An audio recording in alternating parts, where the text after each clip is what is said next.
Estamos começando agora mais um programa Personalidade de hoje. Personalidade traz hoje uma pessoa que tem várias atividades. É um ecólogo, né? É um missionário, é um poeta. Então a gente vai falar sobre tudo isso e sobre as pesquisas que ele sempre desenvolveu, sobre as opiniões que ele sempre teve acerca do progresso, não é, de Alagoas, e que algumas coisas hoje a gente vai ver são muito interessantes para hoje, para o momento atual. Eu estou falando do ecólogo José Geraldo Marques. José, muito prazer em tê-lo aqui no nosso Personalidade, viu? É uma honra enorme tê-lo aqui. Obrigado, Paulo. A honra, eu garanto que é maior para mim. Quando eu passei esses anos, todos últimos, com sede em Feira de Santana e viajando por algumas universidades aí pelo mundo. Mas aí eu resolvi voltar para Maceió. Me aposentei e resolvi voltar para Maceió, para o Pinheiro, tá? Hoje eu sou refugiado ambiental, tive que vir morar na Ponta Verde. Mas uma das coisas assim novas que me chamaram a atenção foi o seu programa. E me deu uma Obrigado. vontade tão grande de participar. Mas eu digo, não, disse para mim, veja que o título do programa é Personalidades. É muita pretensão sua. Então De fique jeito na nenhum, Zé. sua e aproveite os Não. outros. Você sempre é assim, Mas Zé, realmente, com essa generosidade grande, você, né, com essa humildade, mas Alagoas sabe da importância que você tem para nós. Eu sou um pouco mais novo que você, acompanhei a tua carreira muito, né, tive muito próximo de você, você foi meu inspirador em várias coisas, vários eventos da vida, né? Vivemos dias difíceis e é sobre isso um pouco que a gente vai falar nesse nosso programa aqui o tempo todo. Mas a gente quer começar lá do comecinho mesmo, do Zé que nasceu em pergunte Santana. O Zé que isso, nasceu em Santana. Como é? Nasceu em Santana, isso. filho de quem? Quem foi? Você é Tá. alagoano Eu perguntei ao Aldo, você disse que assistiu a entrevista do Aldo. Eu perguntei a ele, É, Aldo, você é alagoano de quatro costados? Aí ele disse, ele pelo disse que menos de era de cinco. 5. Pelo menos de É, cinco. José, e é você? É verdade. alagoano de quatro costados? Sou alagoano por nascimento, pelo coração, tá? E por opção. Eu acho que eu optei para nascer em Santana do Ipanema. Porque se eu tivesse essa opção, realmente hoje não tivesse nascido, perguntassem, quero nascer em Santana do Ipanema na década de 40. De 40, tá? Eu chamo Santana de a minha Macondo. Macondo. Macondo, você sabe, que é da obra poética de Gabriel Garcia Marques, não é? As coisas transitam entre a realidade e a fantasia, do fantástico, não é? E tudo pode acontecer. Tanto que eu brincava muito lá em Feira de Santana, contando as minhas histórias de Santana. Aí as pessoas olhavam para mim meio desconfiadas, diziam, minha gente, aconteceu, eu vi, Santana é minha Macondo. Tá? Amo Santana. Saí de lá, mas Santana nunca saiu de mim. Zé, o teu pai é conhecido, né, em Alagoas, numa época em que Alagoas ainda reinam hoje, né, de uma forma diferente, os coronéis, os grandes coronéis do sertão, né? Adeildo fez parte desses grandes homens, né, que tinham influência política grande no sertão de Alagoas, como ele, Elísio e tantos outros, os Malta, né? Todos esses fizeram no sertão a sua... E sua mãe, que eu ouço pouco sobre ela. A Deildo a gente sabe mais, mas sua mãe, como era ela? Como era a convivência com sua mãe? Quem era essa mulher, mãe do José Geraldo? Como é que ela se Tá. portava? Como é que era exigente? Como é que ela era?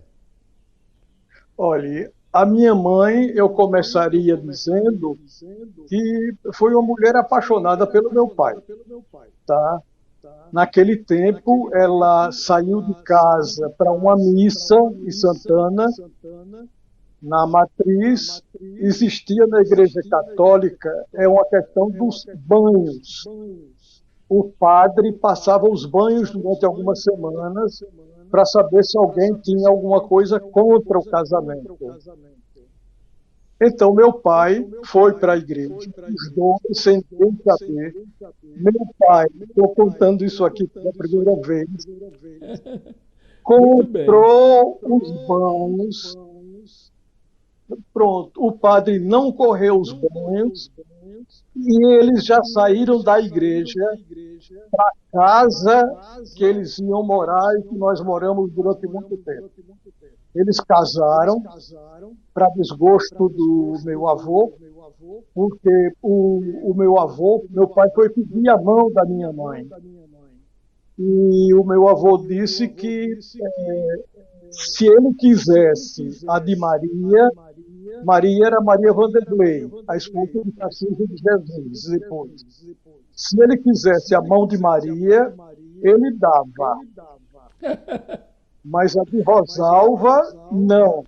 Porque Rosalva era as mãos e os pés dele.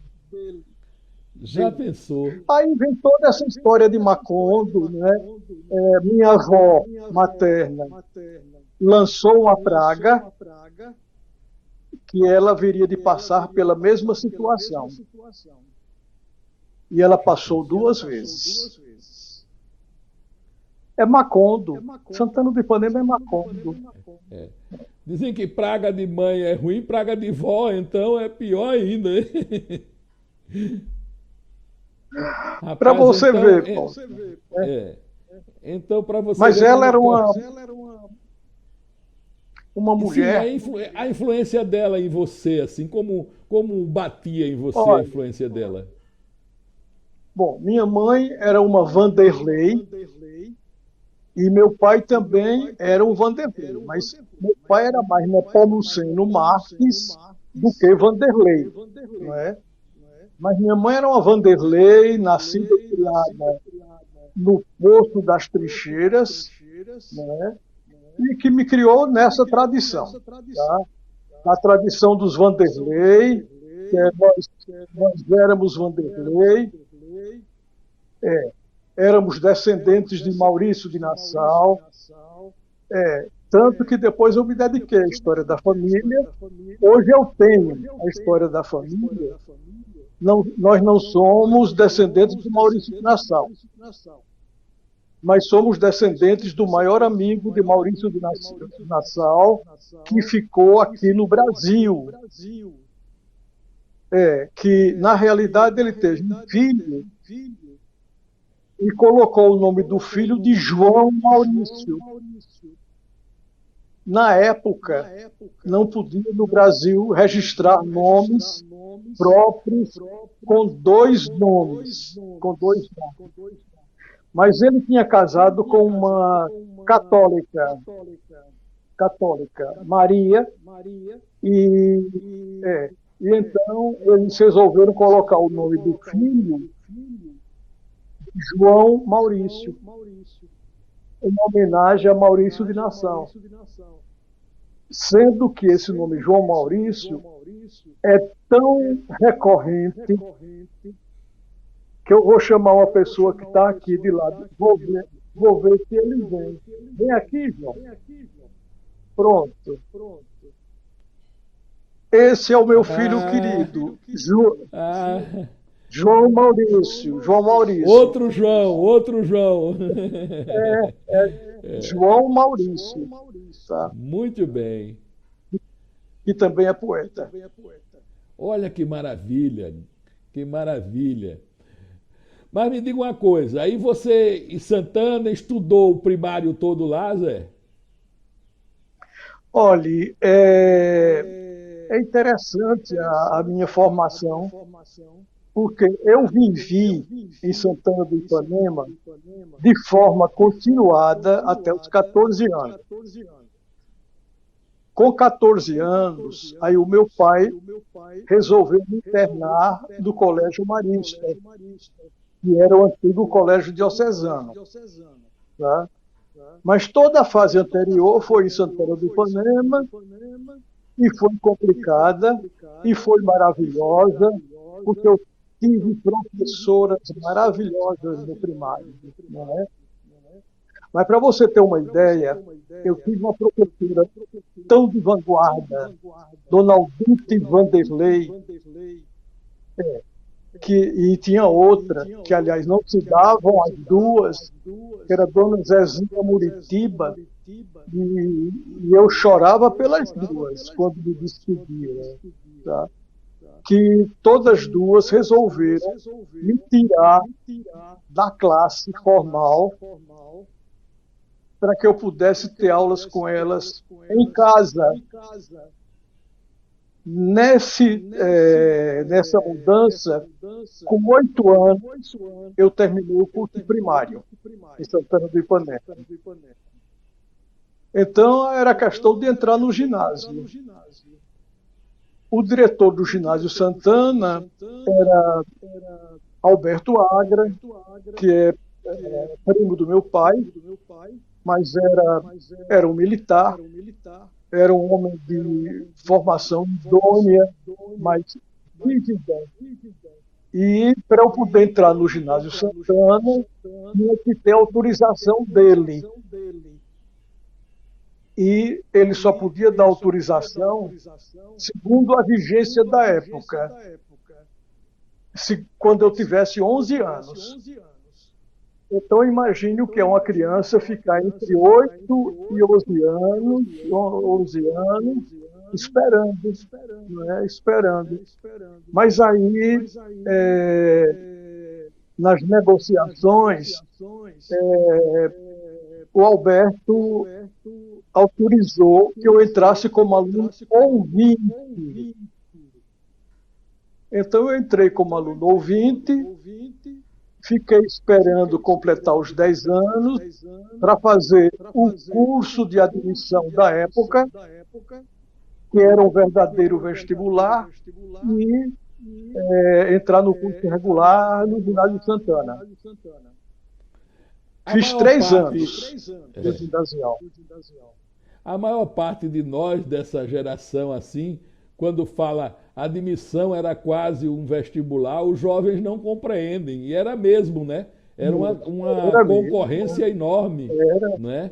Você tinha que estar afiado na matemática, no português, senão você não passava. Português senão você... era muito puxado, inclusive. Você só ia para o ginásio se você tivesse realmente uma base, né, para ir para o ginásio. Você fazia a prova de admissão. É verdade. Gerava muita tensão nas crianças, não é? Mas era assim, foi assim, e foi bom. Chega a lembrar de alguns amigos, as professoras você já lembrou, né? Alguns amigos da escola desse tempo, assim, que estão por aí até hoje, como diz a história? Sim. Agora, como sempre eu era precoce, eu ia na frente. Maiores, né? Então, de vez em quando eu encontro com alguém que foi do Ginásio Santana. Eu tive 2 grandes amigos assim dessa fase em Santana do Ipanema, mas é interessante, eles não fizeram o Ginásio Santana. Arnon de Mello, naquela época, ele tinha uma campanha que era de conseguir bolsas do Pedro II para chefes políticos do interior mandarem os filhos estudar no Pedro II. E foi assim que dois filhos de adversários do meu pai foram fazer o Pedro II, no Rio de Janeiro. Né? Um foi amigo, todos dois foram amigos, mas um foi de vida inteira, que foi Floriano, irmão de Emílio. E teve Estênio Duarte também, que foi o grande amigo da aurora da minha vida. Zé, você em Santana, uma curiosidade só essa que me ocorreu agora. A gente tem talvez um dos maiores contistas do Brasil, ao lado do Rubens Paiva e de outros, é o nosso querido Breno Ascioli, né? Que O é maior uma, do eu Brasil. acho, E um dos maiores do mundo. Explico já acho. por quê. Você chegou a conviver com ele em algum momento? Ele, claro que ele era mais velho que você, mas você teve com ele em algum momento? Nunca ouvi pessoal. Por quê? Ele saiu de Santana do Ipanema com 9 anos de idade. Ele veio morar em Maceió. Então, todas aquelas figuras que criou, e que eu vou falar sobre elas, viviam em Santana do Ipanema nessa época. Então, imagine como impregnaram a mente do Breno Ascioli de forma tão precoce. Olha, eu digo que ele é um dos maiores do mundo através de um poema, de um conto inocente de Breno. As pessoas se espantam. Breno escrevendo contos inocentes, né? Porque ele escrevia, não usava pornografia, mas usava indulgências a 3x4. Mas um belo dia estoura na cabeça de Breno um conto dele que não é muito conhecido, Paulo. Recomendo fortemente se você não lê. Chama-se O Condado de Grim. Rapaz, é de uma poesia, de uma suavidade impressionante, tá? É o anti-Breno por ele mesmo. Mas foi ótimo você me perguntar isso agora, porque eu estou exatamente neste momento escrevendo um ensaio encomendado pela Academia Alagoana de Letras para a revista que vai comemorar os 100 anos de Breno e que vai ser publicada esse ano. Tá? Então, para mim, está sendo um tormento e uma delícia. Porque você entrar em contato com aquelas histórias de Breno, depois de você ter conhecido os nomes que ele usou nos contos e transfigurou do que ele quis. Ele deu vida, ele deu morte, etc. Eu acabei de trabalhar em 2 contos escabrosos de Breno. O conto onde aparece Melânia, tá? É no conto Sentença. Melânia, até eu coloco no meu ensaio. E Santa Melânia Oliveira, Santa Melânia, era uma senhora que toda Santana do Ipanema dava atestado de virgindade a ela. Então, o Breno pegou o nome de Melânia, transformou numa menina de 14 anos que foi estuprada e encontrada ainda de pernas abertas no cercado do Padre Bulhões. Mas é tão escabroso, porque a menina desaparece, só aparece 3 dias depois, identificada pelos urubus que sobrevoavam e bicavam à noite com achotes em Santana do Ipanema. Então é um delírio, é um grande delírio. O outro é seu Carola, que era coriolano, era um homem respeitadíssimo, casado com uma mulher chamada Alina, tão respeitada quanto ele, era uma mulher virtuosa, fiel. Pois Breno pegou Coriolano, né, que era conhecido como Seu Carola, e transformou num fauno sádico que corre atrás de Dona Alina. Ele só mudou o nome para Alina, tá? E Dona Alina é a sedutora sexual de Breno Ascioli, ou de Seu Carola. Ele correndo nas pedras do Ipanema atrás de Dona Alina. Imagine você, quando esses contos chegavam em Santana, Breno, quando começou a escrever isso, jamais foi a Santana, tá? Porque era um grande escândalo. Na minha casa, o Breno chegou a ser amigo do meu pai, chegou a ser amigo do meu tio, e ele mandava os livros, mas imediatamente eles entravam no livro que Zé Geraldo não pode ler. Só que eu e José Marques de Mello, que é o meu primo, eram cúmplices nessa leitura clandestina. Você Breno falou. Viva Breno! Viva Breno! Inclusive, você está escrevendo sobre ele, há relatos do Ledo Ivo de que não havia pessoas no enterro do Breno. Ele foi um cara que morreu e que tem um poema muito bonito do Ledo. Aliás, não é nem um poema, é uma crônica que fala da tristeza que foi quando ele chegou lá, um dos intelectuais mais respeitados do Brasil. Só que um cara que teve doença mental, que teve problemas, né? E foi esquecido pela intelectualidade, literalmente esquecido, não é, Zé?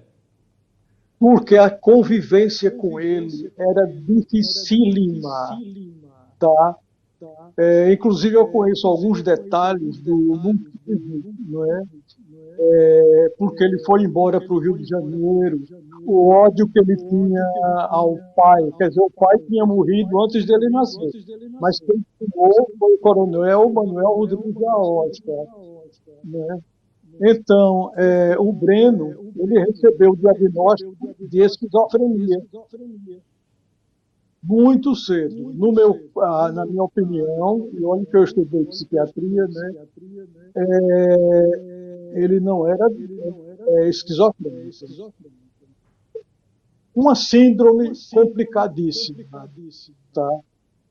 Mas que ele tinha problemas mentais, é verdade, porque lá para as tantas da vida, no Rio de Janeiro, quando ele sentia que estava entrando, ele procurava as clínicas psiquiátricas para se internar. Era uma figura dificílima de convivência. Uma vez ele marcou com meu tio José Marques para ir para Paulo Afonso. O tio José Marques foi lá no Sobrado, onde ele teve a vida dele, que ele ia esperar tio José para Paulo Afonso. Ele foi, tio José, ele recebeu, passou 1 hora, 2 horas, 3 horas, 4 horas e Breno não reapareceu. Entendeu? Então há muitas histórias da idiosincrasia vivida por Breno. É isso. Essas coisas do interior das Alagoas, da Lagoas Profunda, como diria o Disseu Lindoso, né?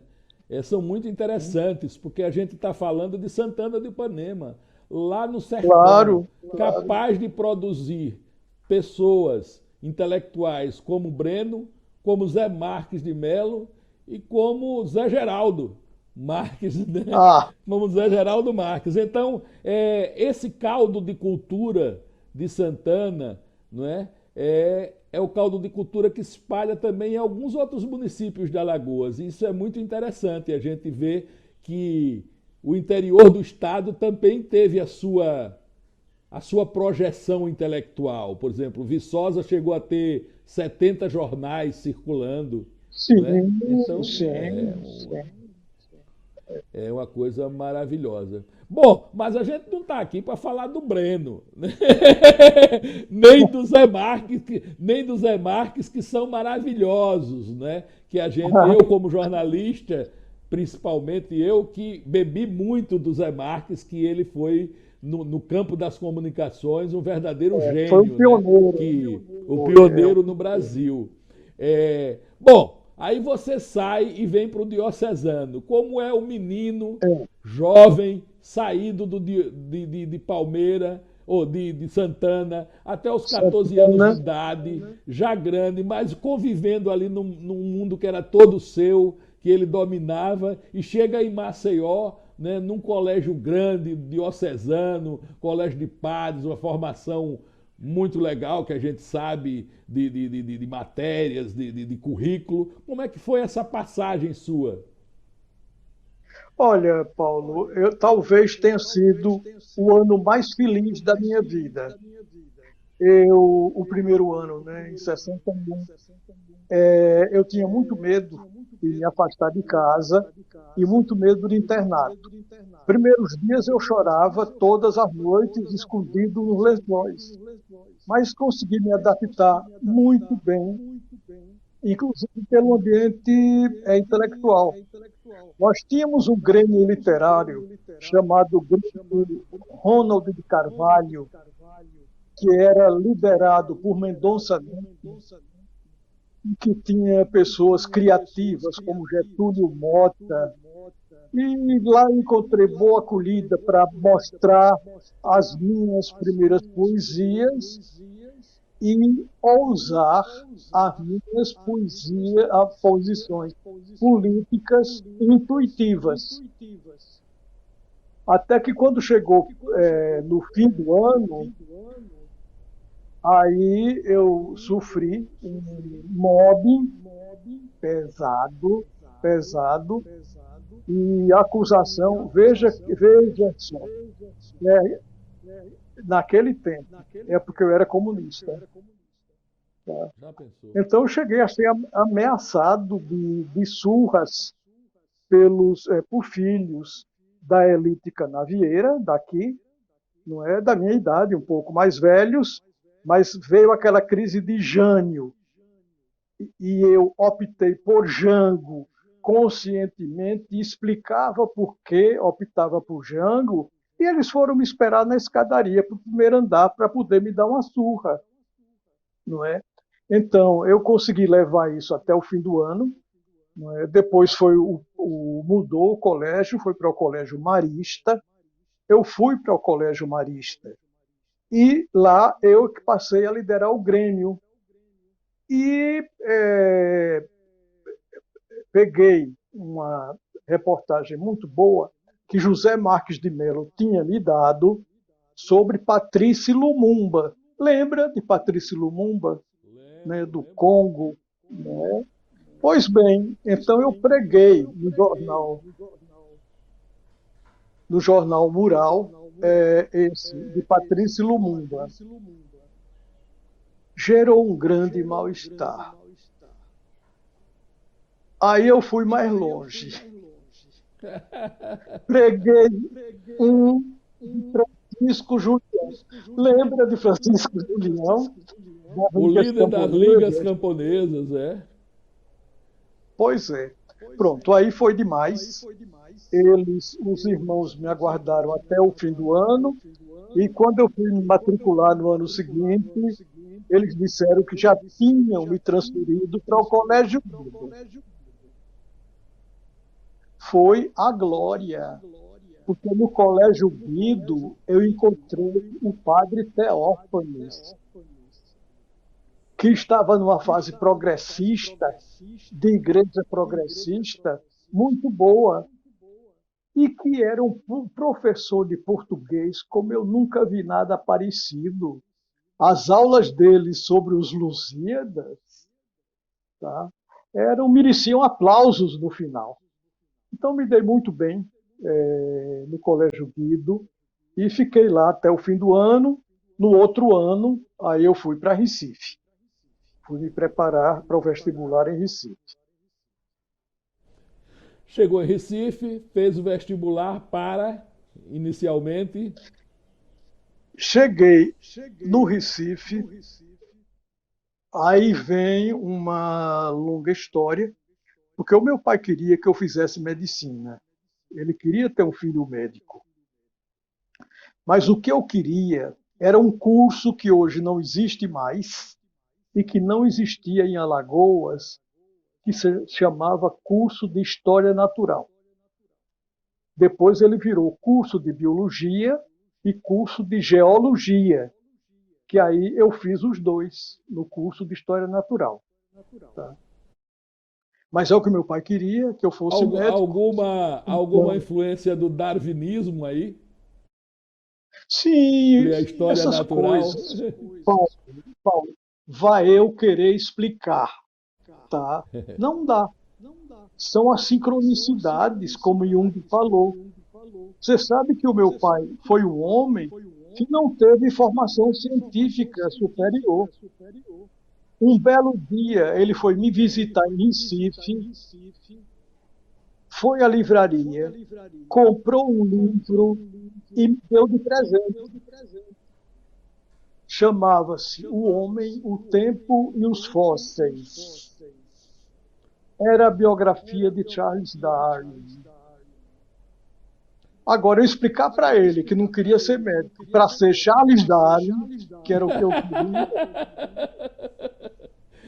era muito difícil. Então, eu prestei. Até você podia, né? Explicar você podia tentar. O problema era entender, né?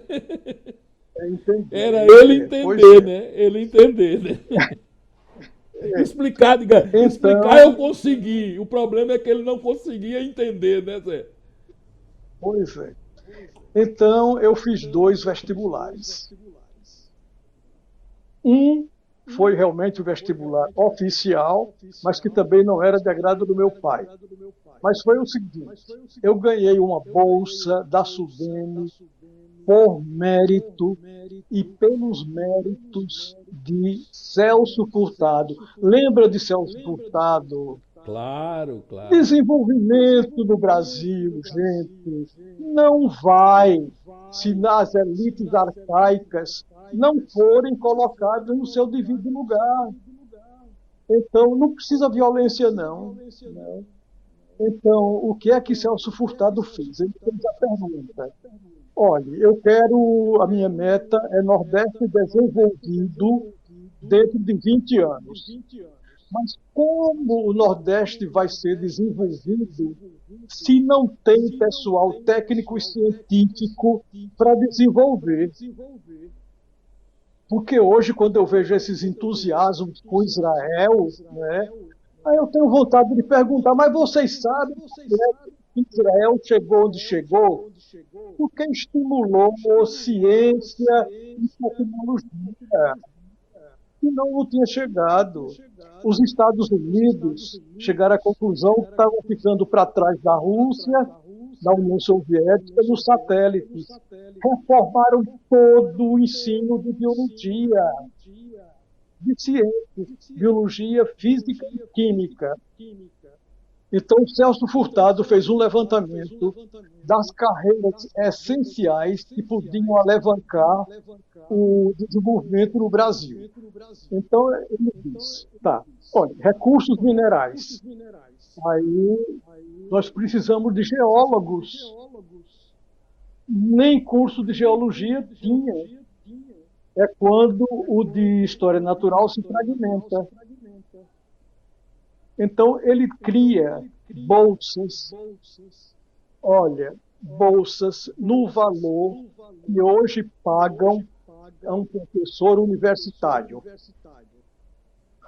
Colocou caça-talentos no Nordeste todo. Foi selecionando por mérito. Não estou dizendo que eu tinha mérito, eu fui selecionado por mérito. Tá? Aí ele levantou, gente, pecuária, na área ninguém quer fazer. Então, bolsas, vamos formar. Geologia não tem no Brasil. Agronomia está uma coisa meio caduca. A agricultura não vai ter. Ele alavancou as profissões essenciais para o desenvolvimento. Tá?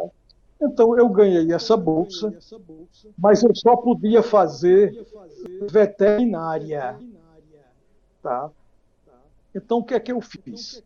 Fiz veterinária, adoro bichos, adoro animais, adoro ter feito o curso de veterinária, amo veterinária. Tanto que hoje eu sou membro da Academia Alagoana de Medicina Veterinária. Não é?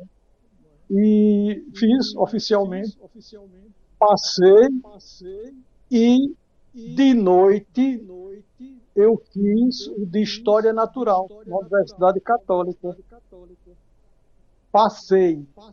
E aí pagava o curso de História Natural, que era particular, com o dinheiro da minha bolsa de veterinária. E ainda sobrava. Mas aí passou, sabe, Paulo? Passou e meu pai não... Eu sofria muito porque tinha frustrado a vocação que meu pai queria. Eu quero saber de uma coisa. O que circula por aí é que eu não passei em medicina. Pois é isso, vou fazer vestibular de medicina. Aí fiz. Na maior, passei no 19º lugar. Não aguentei o curso de medicina da UFAL daquela época. Aliás, eu não aguentava mesmo, era medicina. Detesto hospitais. Resolvi continuar, porque eu digo, olha, eu vou fazer psiquiatria. Estava muito entusiasmado com a antipsiquiatria, principalmente da doutora Nise. Eu conheci e fui instruído por ela no Rio de Janeiro. Tá? Então é isso que eu quero fazer. Eu vou fazer antipsiquiatria. Mas terminou não dando certo também. Eu disse, saber de uma coisa? Eu vou fazer concurso para ser professor da Faculdade de Medicina. Aí fiz. Passei, fui até quase me aposentar. Ensinando biologia. Você da turma de psiquiatria é da turma do nosso querido Everaldo Moreira? Sim. Não só do Everaldo. Estou doido para entrevistá-lo aqui. Né? Estou doido para entrevistá-lo, que é uma figura maravilhosa. Faça isso, por favor. Viu? Mas eu era bem mais ligado. E ele disse sempre que quem fez a cabeça dele fui eu. Era Marcondes. Lembra de Marcondes? Lembro. Rosiane Rodrigues. Mas Rosiane não teve influência, não. Marcondes, e eu abasteci a cabeça de Marcondes com os livros da antipsiquiatria, tá? Com o movimento antimanicomial. Tá? E ele fez um trabalho muito bonito no Portugal Ramalho. Muito bonito. Aquela minha professora genial, que me levou para casa para ensinar em casa, estava internada há anos no Portugal Ramalho. Então, uma das coisas que eu fiz foi escrever uma carta para ela. E ela me respondeu com uma carta tão bem escrita, tão bonita. Minha gente, vocês estão mantendo Dona Zezinha como prisioneira. Devem estar dopando ela todo dia. Tá? Então, o Marcondes começou a trabalhar de forma completamente diferente. Pelo menos isso eu pude fazer por ela. Ótimo, maravilhoso. Genial. Tá? Ela também enlouqueceu. Ela enlouqueceu, foi internada, conseguiu superar ela própria vivendo reclusa. Mas, olhe, seria cômico se não fosse trágico o surto que ela teve em Santana do Ipanema. Santana do Ipanema é Macondo. Tá? Um belo dia, passou anos sem ter luz elétrica. Agora, tinha uma sorveteria próxima da casa de Dona Aldito que tinha um motor elétrico que incomodava a noite toda, a noite toda, a noite toda. Ô, Paulo, sabe o que foi? Ela era solteira. Então, ela ouvia a noite toda, tô dizendo, Aldite está no Caritó, Aldite está no Caritó, Aldite está no Caritó. Coitada. E quando o vento passava, o barulho do motor, ela ouvia isso. Ouvia isso. Tá? E ela ouvia fazerem Vina, moça velha. Bom, surtou, foi pleno surto. Já pensou? Oh, Zé Geraldo, agora vamos dar. Olha, a gente vai rodar aqui algumas fotos para a gente encerrar essa parte lá de trás da persona. Agora eu vou entrar, a partir de agora a gente vai conversar sobre algumas opiniões suas, por onde você passou, algumas contribuições que você deu. Então, para encerrar essa parte, a gente selecionou algumas fotos que você mandou aqui, que a gente vai passando e você vai falando sobre elas, porque vai ficar na tela, vai pode ficar elas lá. Então, quem quiser, tá. Eu respondo. Vamos lá. Eu comento que eu puder. Olha, essa é maravilhosa. Seu pai, isso é um documento histórico. É, um documento histórico. Getúlio Vargas ali, né? Getúlio Vargas. Nessa hora, pai, Getúlio Vargas dizendo assim para meu pai, tá? Adeildo, você é o Getúlio Vargas do sertão de Alagoas. Olha que maravilha. Olha, isso se perde na história, né? Que bom a gente recuperar isso. Getúlio estava ali conversando. O que está à direita de branco era um grande adversário político do meu pai, sobre quem eu tenho histórias interessantes de Macondo para contar, e não posso contar. Esse é Arnaud de Melo. Então, era o governador de Alagoas e o grande adversário do meu pai. Eu vivi a guerra, tá? A guerra. No meio da guerra, depois que meu pai morreu, Arnaud me procurou, entendeu? Tá entendendo? Não tem para que alimentar essas coisas, mas eu vou fazer uns folhetos e mandava jogar de avião em Santana do Ipanema. Bombardeava com isso. Mas, olhe, eram coisas duras com meu pai. As tias solteironas, tá, resolveram entrar na guerra. Elas pegavam a hora de vasculhar as casas e ficavam a gritar os aviadores. E os aviadores para derrubar os aviões. Como se fosse bateria antiaérea, né? Bateria antiaérea. Vassouras de espanar a casa. A bateria aérea saía da boca delas quando elas gritavam, pensando que o aviador vinha. Então era esse o momento político das Alagoas, né, também. Né? Essas nossas Alagoas passaram por esse momento político importante. Momento político pós-Silvestre Pérez. Isso. Não é? Que é o de Arnaud de Melo. Eu vivi a guerra de Silvestre Pérez também. Poucos anos nós éramos vizinhos e ainda parentes dos Maltas de Mata Grande, uma família inteira. O Estácio, Dona Eunice, a filha de 15 anos, e um filho de Zé Saldo, foram metralhados na rua de Mata Grande. Né? Eu me lembro de quando chegou a notícia em Santana. Era esse o clima. É verdade. Clima que culminou, inclusive, que a gente não falou ainda, com o assassinato do seu pai, né? nesse clima sim, que o seu pai foi assassinado, né? foi, O grande mas já não foi coronel tanto nesse clima, tá?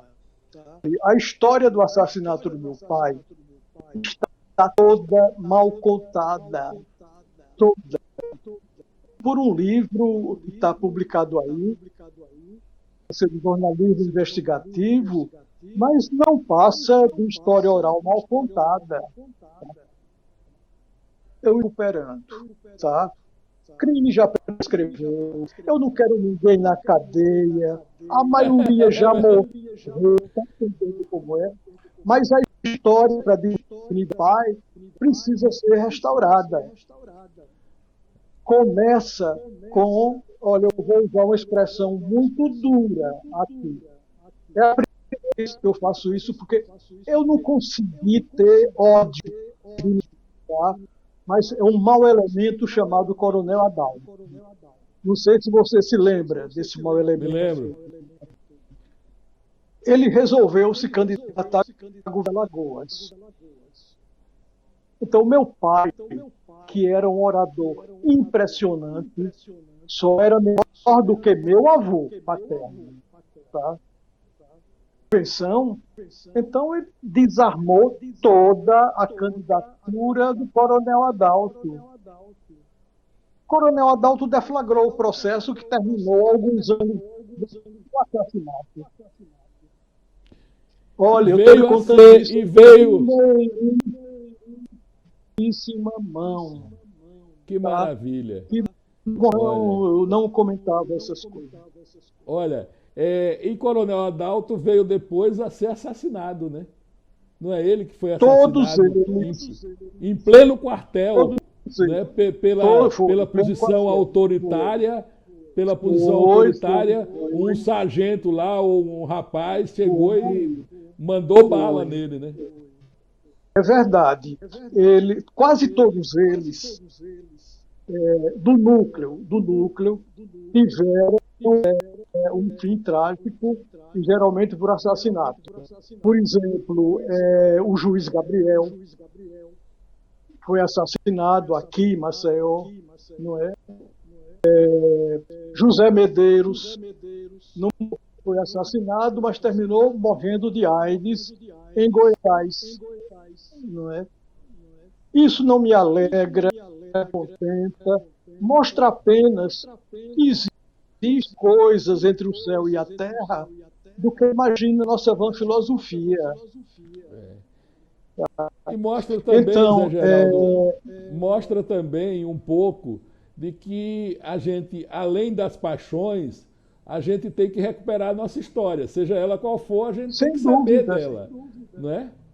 Sem dúvida. Para você ver os imbróglios daqui, quando mataram o Coronel Amaro, mandou prender vários membros da minha família, tios, primos, tá? Eu acho que ele não mandou me prender, porque antes intimado para ir ao gabinete dele e tinha medido pessoalmente. Eu não quero que você se envolva na morte de Adair.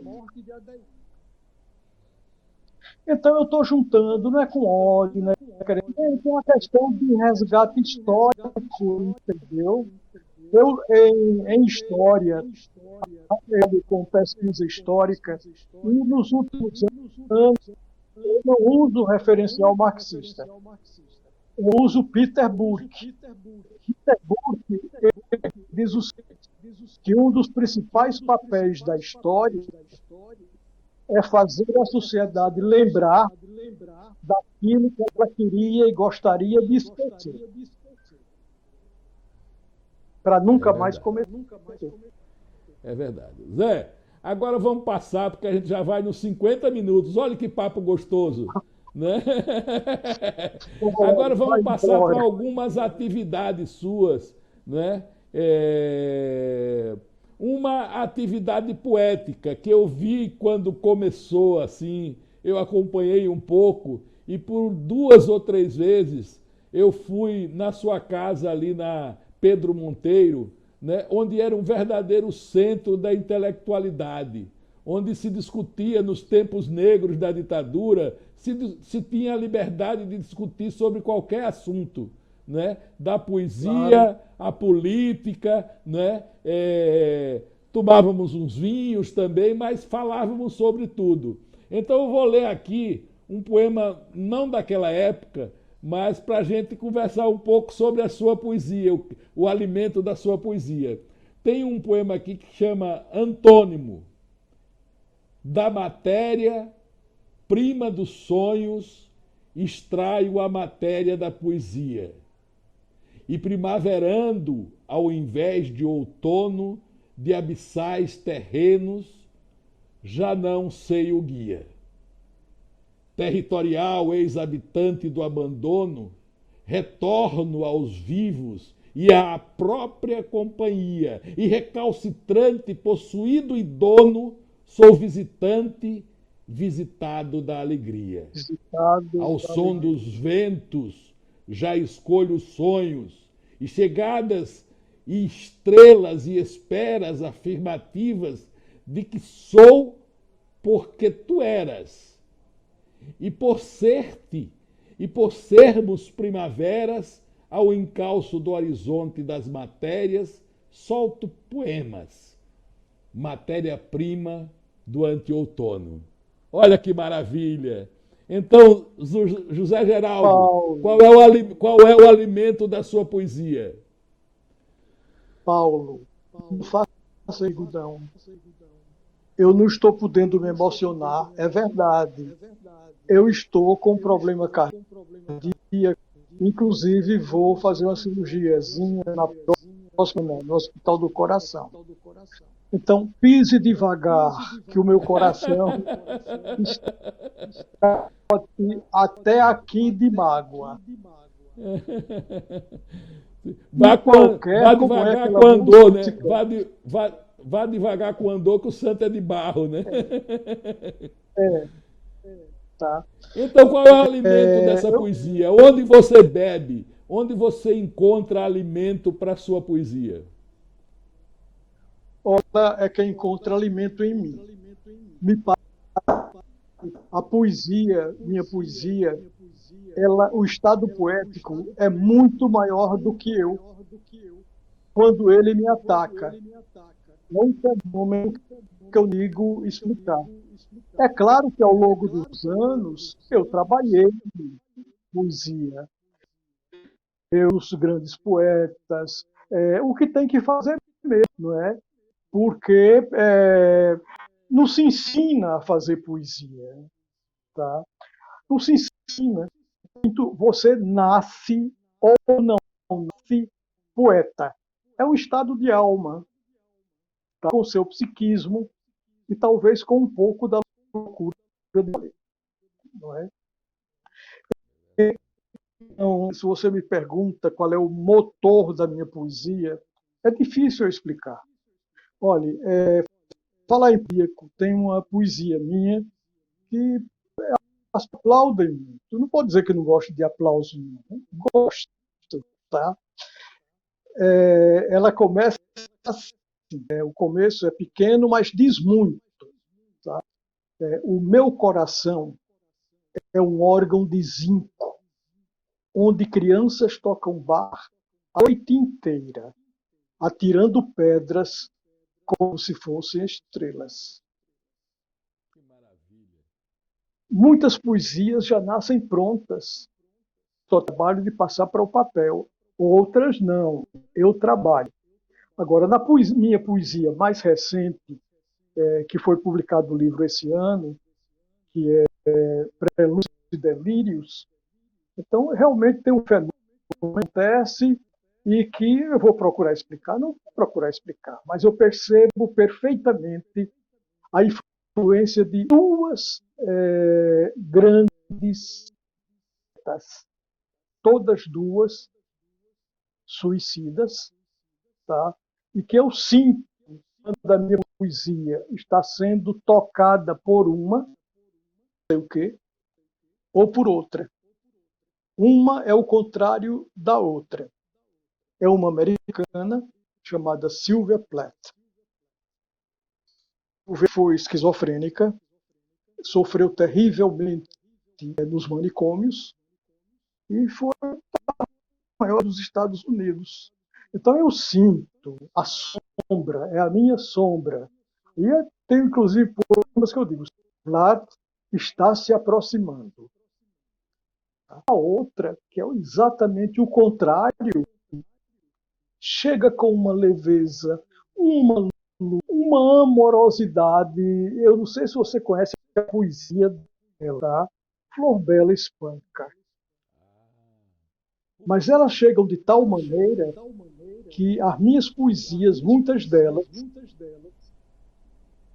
escritas assim como o Chico fez numa fase, que é assumindo como se estivesse escrevendo feminino a um masculino.